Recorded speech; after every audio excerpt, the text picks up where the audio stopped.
तो आज हम पढ़ेंगे ड्रॉबैक्स ऑफ रेगुलेटिंग एक्ट।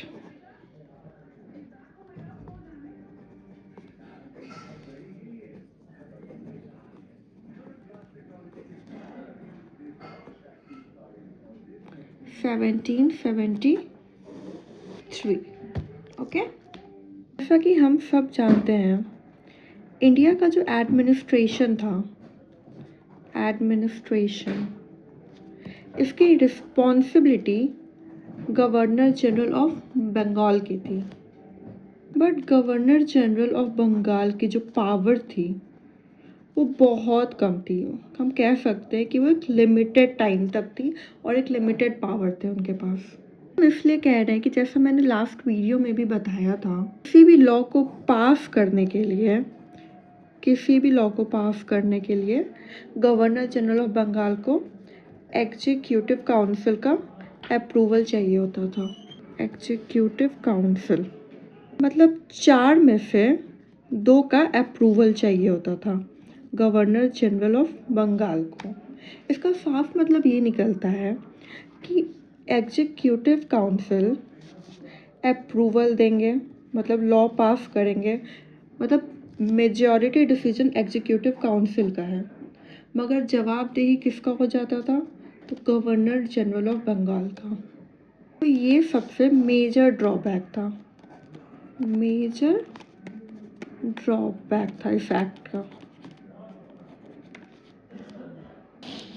जैसा कि हमने लास्ट वीडियो में भी देखा था कि गवर्नर जनरल ऑफ बंगाल के अंदर गवर्नर ऑफ बॉम्बे और गवर्नर ऑफ मद्रास, ये दोनों आते थे, मतलब ये दोनों गवर्नर जनरल ऑफ बंगाल के सबऑर्डिनेट थे। बट इसमें ड्रॉबैक क्या था? तो ड्रॉबैक ये था कि गवर्नर ऑफ बॉम्बे और गवर्नर ऑफ मद्रास, इन दोनों को गवर्नर जनरल ऑफ बंगाल में के किसी भी डिसीजन को आगे बढ़ाने के लिए अप्रूवल चाहिए होता था। बट वो डिसीजन कैसे होंगे? विच डिसीजंस और अप्रूवल कैसे? तो अप्रूवल प्रोसेस, ये सब कुछ भी क्लैरिफाई नहीं था। तो ये सबसे बड़ा तो नहीं कह सकते, बट हाँ, इस ड्रॉबैक, पहले ड्रॉबैक के बाद ये सेकेंड ड्रॉबैक था। और इस प्रोसेस के कारण बहुत कन्फ्यूजन था कि कौन से लॉ के लिए अप्रूवल चाहिए या कौन से प्रोसेस के लिए कौन सा डिसीजन लेना है, इसमें बहुत कन्फ्यूजन था। रेगुलेटिंग एक्ट में नेक्स्ट था कि सुप्रीम कोर्ट इस्टेब्लिश हुआ था। तो सुप्रीम कोर्ट और एग्जीक्यूटिव काउंसिल,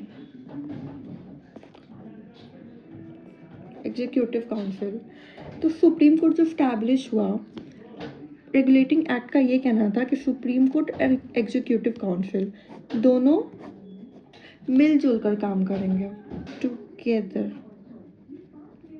मगर ऐसा हुआ नहीं। ये दोनों के बीच में बहुत ज़्यादा कॉन्फ्लिक्ट्स होने लगे और इस कॉन्फ्लिक्ट्स को कौन सॉल्व करता, इसका कोई आइडिया नहीं था। No idea. एग्जीक्यूटिव काउंसिल ने कोई लॉ पास किया, बट सुप्रीम कोर्ट उस लॉ को पास करने से मना कर देती थी। ऐसे बहुत सारे एग्जाम्पल्स और बहुत सारे कॉन्फ्लिक्ट्स हैं। उस टाइम के governor general of Bengal Warren Hasting, ये बहुत इम्पोर्टेंट है, VVI, और सुप्रीम कोर्ट के जस्टिस एलिजा एम्फे, इन दोनों के बीच जो कॉन्फ्लिक्ट्स होते थे, इसकी जो भनक थी वो कोर्ट ऑफ डायरेक्टर तक भी पहुंच चुकी थी। बेसिकली रेगुलेटिंग एक्ट के कमियों को दूर करने के लिए 2 एक्ट पास हुए, ठीक है। पहला था एक्ट ऑफ सेटलमेंट 1781, अभी एक्ट ऑफ सेटलमेंट 1781 क्या था और सेकेंड एक्ट कौन सा था वो हम नेक्स्ट पार्ट में जानते हैं। इस पार्ट के लिए लाइक और सब्सक्राइब करें। Thank you.